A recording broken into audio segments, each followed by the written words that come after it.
നമസ്കാരം. പ്രതി ഓന്തുഗോപാലൻ ഓന്തുഗോപാലൻ ഓന്തുഗോപാലൻ. ഒരു മികച്ച ഭരണത്തിന് ഏറ്റവും മികച്ച ഒരു പ്രതിപക്ഷം ഉണ്ടാവണം. അപ്പം നമ്മൾ ക്രിയാത്മകമായി ഉന്നയിക്കുന്ന വിമർശനങ്ങളെ ദയവ് ചെയ്ത് പരിഹാസമായി കാണാതെ ആ വിമർശനങ്ങളെ ക്രിയാത്മകമായി എടുത്താൽ കൂടുതൽ മികച്ച രീതിയിലുള്ള ഭരണം നയിക്കാൻ കഴിയും. എന്റെ പൊന്നു ദൈവമേ, ഇത് ഓൺ ദീസ് കമ്മിങ് ബാക്ക് കേക്കട്ടെ വിവരക്കേട്.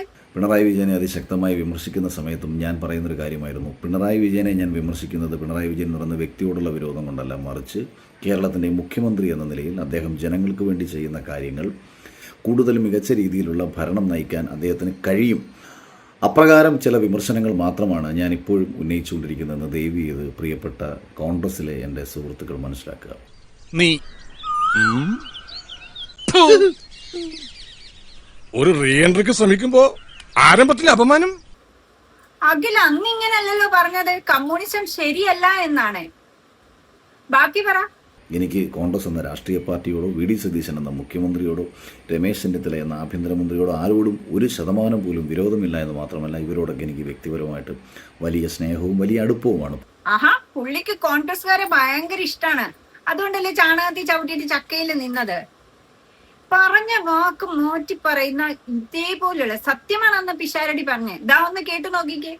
അഖില് പറയുന്ന കാര്യങ്ങൾ എന്നൊക്കെ പറഞ്ഞാൽ അദ്ദേഹം എന്നെ ശ്രദ്ധിക്കുന്ന പോലൊന്നും ഞാൻ അദ്ദേഹത്തെ ശ്രദ്ധിക്കുന്നില്ല. എനിക്ക് സമയമില്ല. നിങ്ങൾ പറയുമ്പോഴാണ് എന്തെങ്കിലും പുള്ളി പറഞ്ഞെന്നൊക്കെ തന്നെ ഞാൻ അറിയുന്നത്. മാത്രമല്ല അതിനെന്തെങ്കിലും അഭിപ്രായം പറയാനും പറ്റൂല. അങ്ങനെ പറഞ്ഞാലും ചിലപ്പോൾ ഒരാഴ്ച കഴിയുമ്പോൾ ഞാൻ വളരെ മഹാനാണെന്നും നല്ല മനുഷ്യനാണെന്നും പുള്ളി തന്നെ തിരുത്തി പറയും. ജോത്സ്യനാണ്.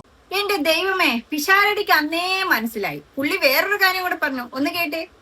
ലോകത്തെല്ലായിടത്തും പെട്രോളിയം ഉൽപ്പന്നങ്ങളുടെ വിലയിൽ അതിഭീകരമായ ചേഞ്ച് ഉണ്ടായ സമയത്തും നമ്മുടെ സംസ്ഥാനത്ത് നമ്മുടെ രാജ്യത്ത് വലിയ രീതിയിലുള്ള വർധന ഉണ്ടായിട്ടില്ല എന്ന യാഥാർത്ഥ്യം കൂടി തിരിച്ചറിഞ്ഞുകൊണ്ടും സാഹചര്യങ്ങൾ കൂടി മനസ്സിലാക്കിക്കൊണ്ടും നിങ്ങൾക്ക് പ്രവർത്തിക്കാൻ കഴിയുമെന്ന് വിശ്വസിച്ചുകൊണ്ട്.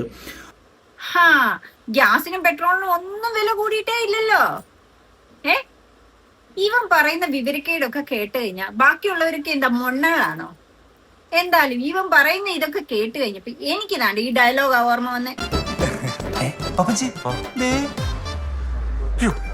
എന്തിനാണ് ഈ പാഷാണത്തിക്രമം ഇങ്ങോട്ട്? ഭാവി ഗവർണർ മാറൻ. ചന്തു എന്താ ഇവിടെ? അവിടെ ആകുമ്പോ സ്ഥലവും കുറവാ, ആളും കൂടുതലാ. നോക്കിയേ ന്യൂസ്.